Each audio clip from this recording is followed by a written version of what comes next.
In this video, we are going to complete the notes on solving systems of equations word problems. So let's look at number 2 in your notes. Okay, let's go through the 4 steps. The first step is to define your variables, and to do that, we look at the question. Okay, so let's find the question and see what we have. So this will be step 1. All right, the question says, how many weeks will it take and how many books will each class have? So that's what we want to base our variables on. So I'm going to use W. W is going to be the number of weeks.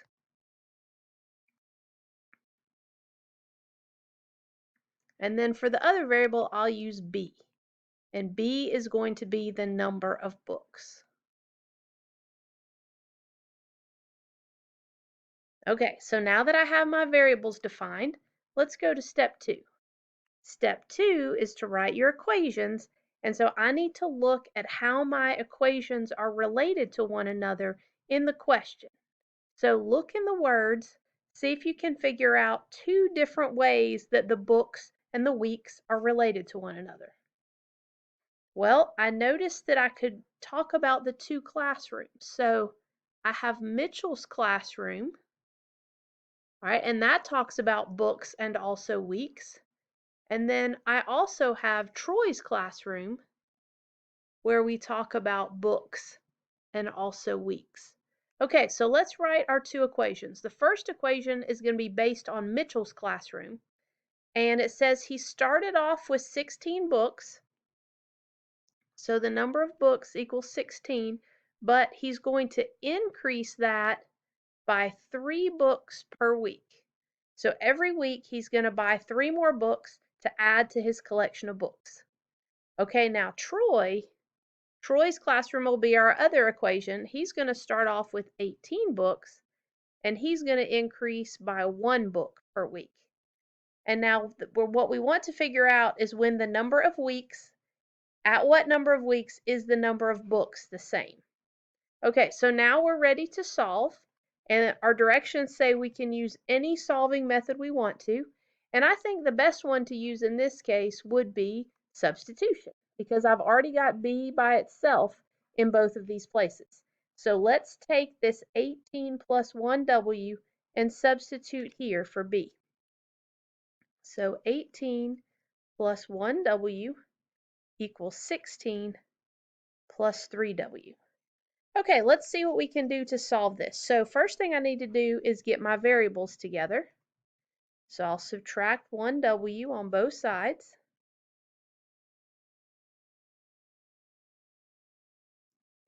Okay, now I need to get all my constant terms together. So I'll subtract 16 on both sides. All right, I'm out of space there, but I'm going to divide both sides by 2 and get W equals 1. Okay, so that's going to help us answer our first question, how many weeks? But that still doesn't answer our question about how many books. So I'm going to take 1 and I'm going to substitute it back. I can use either equation. They both already have B by themselves. I'm just going to choose that top one. So I'll put 1 in place of W. All right, order of operations tells me that I should multiply and then I should add.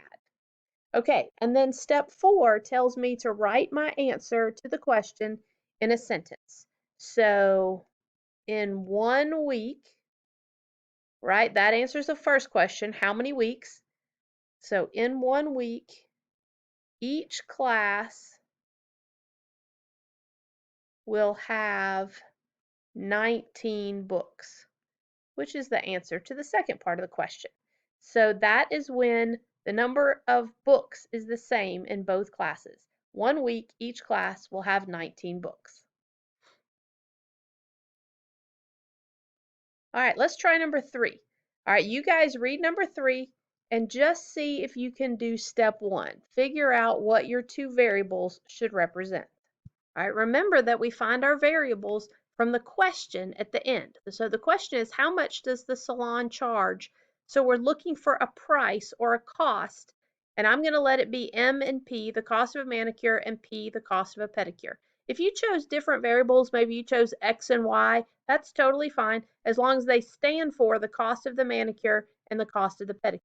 If you just put manicure and pedicure, go ahead and add in there the fact that we're looking for the cost, because the question is, how much does the salon charge?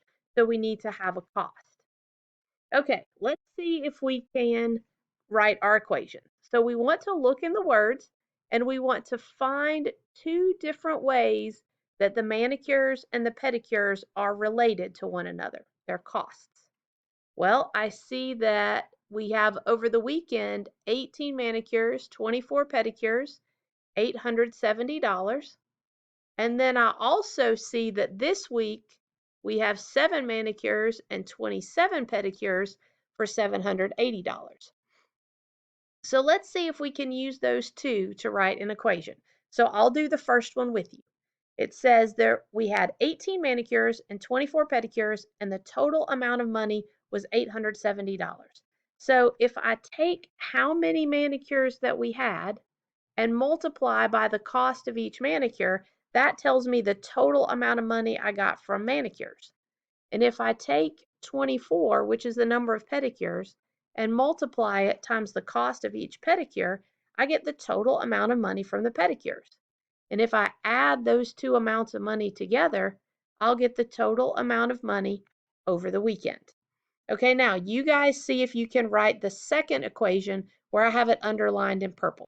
All right, in this case, we had 7 manicures times the cost of each manicure, 27 pedicures times the cost of each pedicure, and if we add that together, we will get the total cost for this week. Okay, now we have any of our solving methods are fine.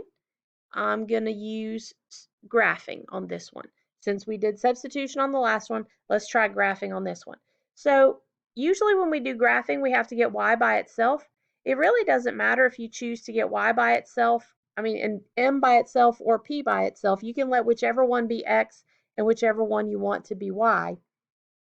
I'm going to choose to solve both equations for m. Okay, so let's take this first one. I'm going to subtract 24p from both sides, and I'm going to put it where I would normally put x in front of the variable, and then I'm going to divide by 18 on everything. So I'm going to end up with m negative 4/3 p plus 145 over 3. Both of those fractions will simplify, so that's what I'll end up with there. Okay, now let's do the same thing to the second equation. Since I chose to let m be my quote-unquote y and p be my x, I have to do the same thing on this one. So let's solve for m. I'm going to subtract 27p from both sides.